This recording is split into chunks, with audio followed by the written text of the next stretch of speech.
Nabi lebih gembira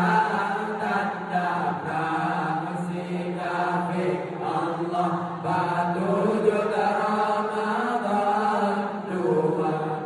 hijrah Nabi pram badan masanya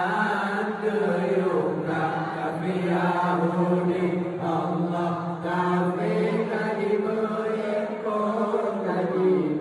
dikepung Nabi Allah Ali bin Abi Thalib geangkat kepahlawan